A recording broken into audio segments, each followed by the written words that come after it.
mahasiswa UIN ini melakukan observasi terkait tentang edukasi.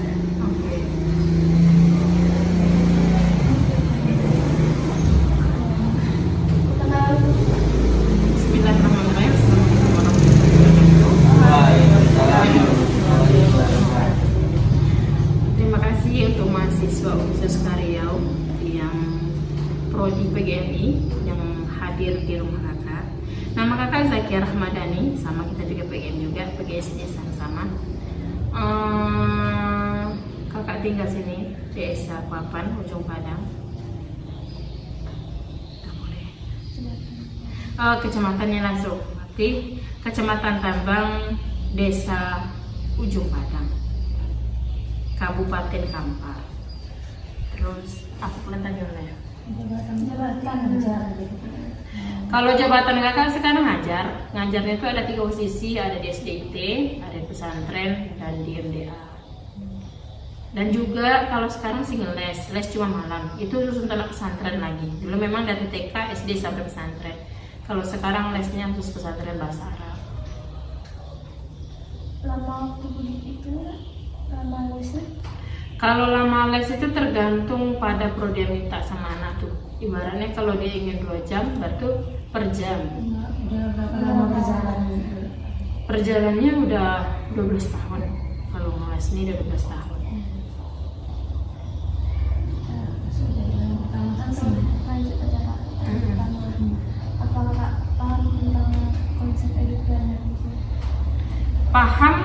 Paham, cuma kalau manajemennya tidak terlalu paham, tapi kalau langsung ke prakteknya insya Allah. Gimana Kak memulai usaha ini dan apa latar belakang dalam mendirikan usaha pendidikan? Yang pertama sebetulnya itu udah cita-cita ya, cita-cita itu menjadi guru.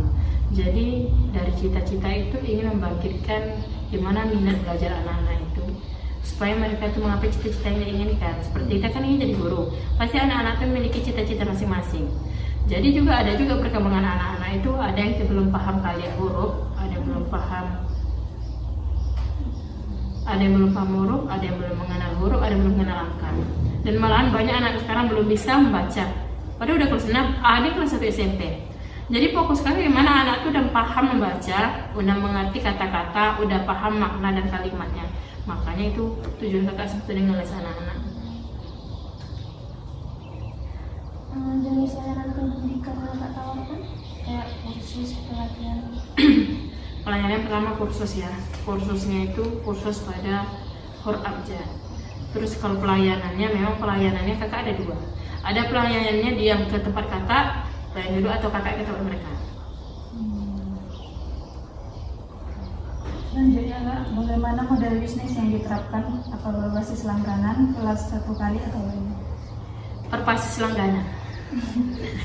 Segini, kalau kita berpatokan per hari, pertama waktu kita terlalaikan, yang kedua ilmu anak tidak terkontrol, dan yang ketiga yang pastinya orang tua merasa berat pada biaya.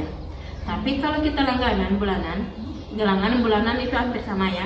Pertama kita kontrol anak itu berapa seminggu non-stop. Jadi kalau seminggu non-stop itu jam kita permainkan. Kita ambilkan mainnya kalau per bulan itu kan sejam kita ambil 20 menit. 20 menit itu memang fokus. Apa yang dia tidak bisa kita terapkan di situ. Jadi kalau masalah biayanya, kalau gunaannya, jadinya orang tuanya tuh nggak merasa terberatkan. Selanjutnya Kak, siapa target utama dari usaha pendidikan? Target utama pasti anak-anak, pasti siswa, pasti peserta didik ya, terutama pada anak-anak yang belum memahami huruf dan angka atau orang tuanya ingin anaknya lebih daripada yang dia inginkan. Selanjutnya Kak, strategi apa yang digunakan untuk menarik peserta? Apakah ada memanfaatkan media sosial, iklan atau cara lain? Pastinya, pasti media sosial yang pertama. Yang kedua video yang kita share kan ke sosial juga jadinya. Yang ketiga, edukasi kakak kesana kesini kepada orang tua. Ibaratnya kakak ajak dalam berkelompok seperti kalian. Nanti kakak edukasikan gratis dulu sampai seminggu. Kalau seandainya anaknya udah paham, langsung tarik. Selanjutnya Kak, bagaimana Kakak membangun branding untuk usaha Kakak? Kalau membangun branding itu pertama di sosial media. Yang kedua itu kita harus membina. Yang pertama kita harus mencari minat dari orang tuanya, jangan anak dulu. Kalau orang tua suka sama gurunya, pasti anaknya ngikut. Tapi kalau minat anak nggak elok dengan orang tuanya, nggak akan dapat. Tergantung orang tua. Nah, selanjutnya, apakah Kakak menggunakan teknologi dalam penyelesaian usaha ini? Betul. Kakak pakai teknologi, yaitu Teknologi apa saja yang digunakan? Infocus yang pertama. Kakak menggunakan Infocus. Yang kedua, Infocus ini ada dua kakak gunakan. Ada pembelajaran video, ada pembelajaran ceramah. Pasti kalau lebih tahu ya, penceramah. Jadi dua ini kakak pakai. Sebab anak-anak kakak kebanyakan suka dengan video.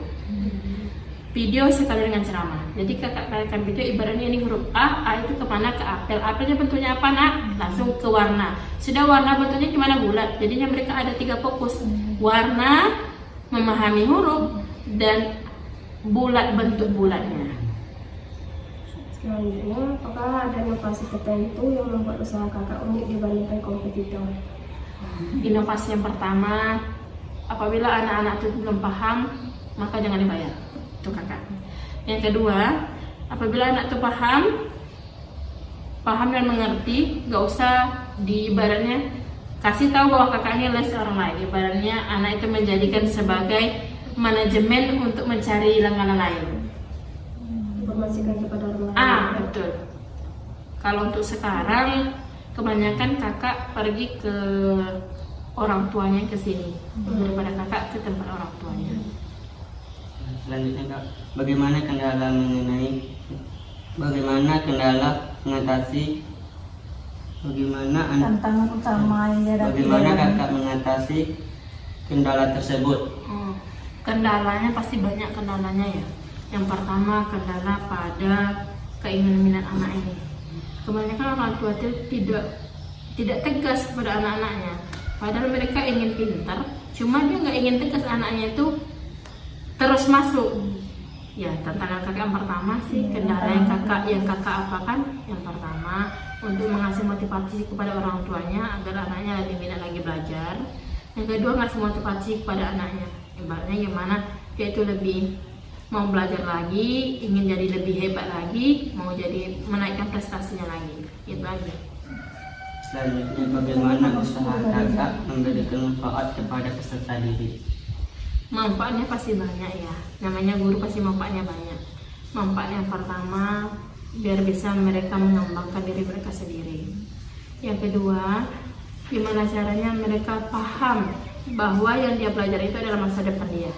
Dan yang terakhir, gimana dia bisa memahami mereka sendiri dan memahami situasi dan kondisi mereka. Selanjutnya, bagaimana kakak memiliki sistem untuk mengevaluasi keberhasilan program?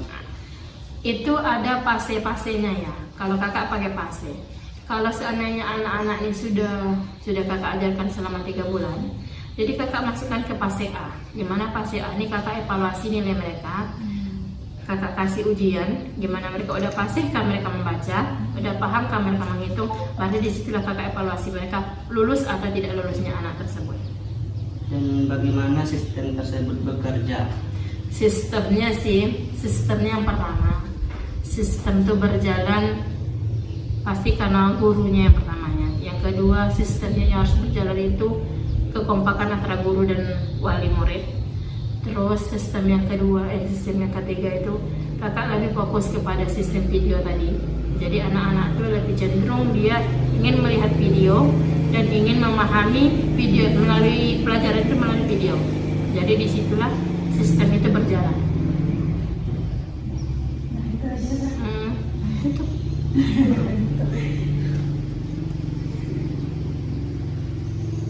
Dengan berakhirnya pertanyaan yang tadi, kami mohon maaf.